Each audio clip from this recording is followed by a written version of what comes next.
You may be thinking, wow, look, she's not done a video in ages, and here she is. She's doing a video and she's not even been asked to put makeup on.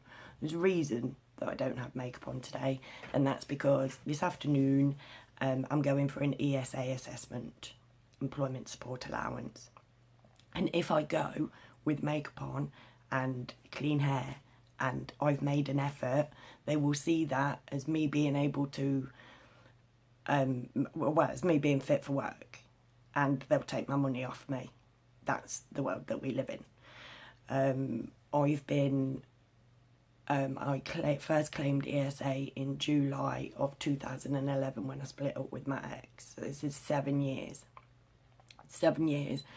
And I'm right back at the beginning stage of having to do an assessment again, and prove once again. Now, MS is a degenerative disease of the nervous system with no known cure. It doesn't go away. It doesn't get better. It will just keep getting worse. I've got a secondary progressive MS now, so my symptoms will just get worse and worse. But according to the government, I've still got to prove. Honestly, it makes me bad. Recently, I was awarded PIP, personal independence payment.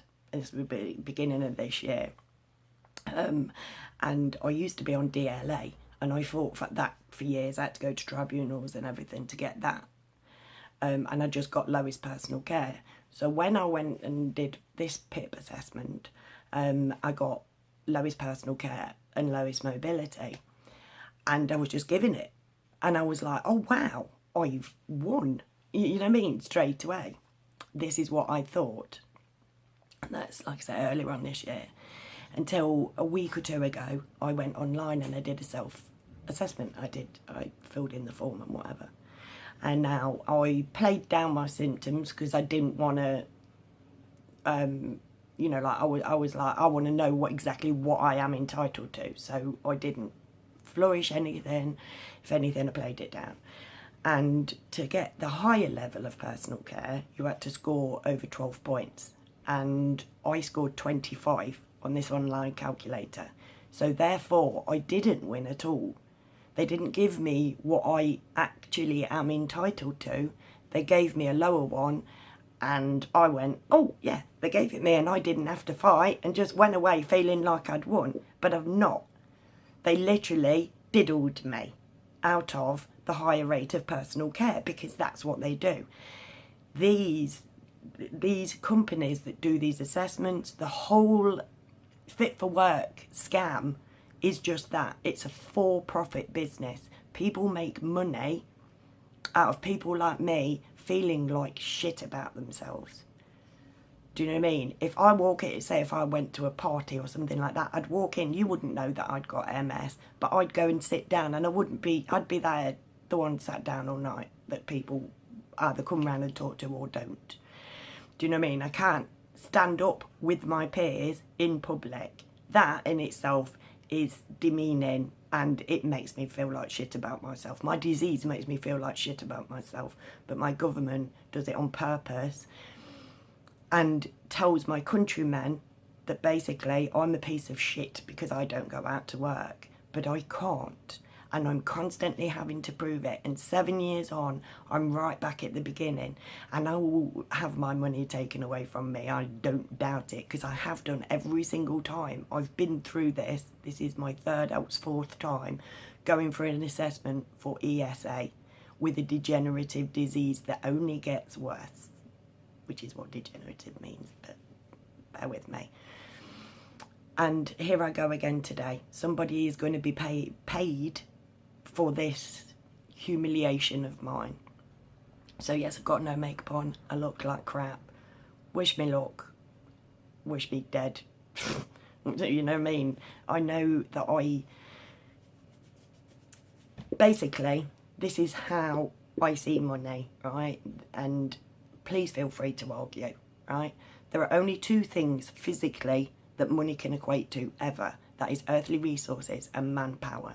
We are each born on this planet naked alone with only our own two hands.